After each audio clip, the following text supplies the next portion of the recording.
இப்போ தான் நியூஸ் பார்த்தேன். கரூரில் தமிழக வெற்றிக் கழகம் நடத்திய பிரச்சார கூட்டத்தில் சிக்கி 36 பேர் உயிரிழந்திருக்காங்க. இன்னும் நிறைய பேர் மருத்துவமனையில் சேர்க்கப்பட்டிருக்காங்க.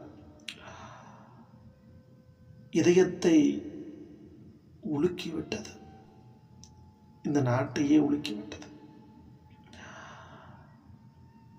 இறந்தவர்களுக்கு எனது ஆழ்ந்த இரங்கலை தெரிவித்துக் கொள்கிறேன். காயத்தோடு இருக்கிறவங்க மீண்டு வரணும்னு இறைவனை கேட்டுக்கிறேன்.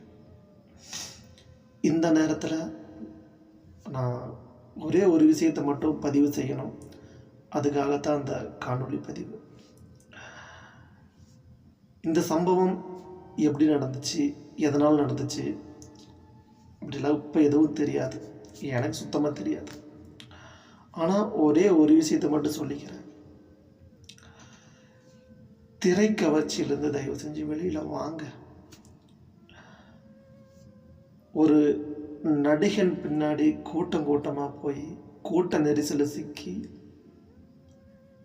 அப்பாவி ஜனங்க நாம உயிர் விடணுமா?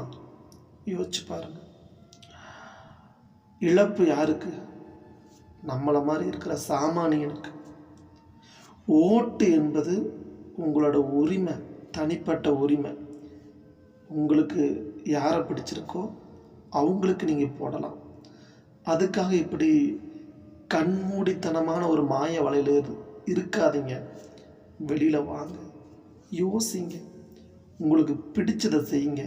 ஆனால் இப்படி பைத்தியகாரத்தனமா செய்யாதீங்க. பெண்கள், கர்ப்பிணி பெண்கள், 1 வயசு 2 வயசு குழந்தைகள் வச்சு தூக்கிட்டு போகிறீங்க.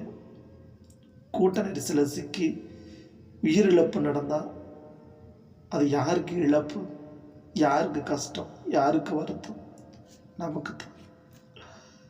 யோசிங்க, கொஞ்சம் திருந்துங்க. அந்த திரை பின்னணியிலிருந்து வெளியில் வாங்க.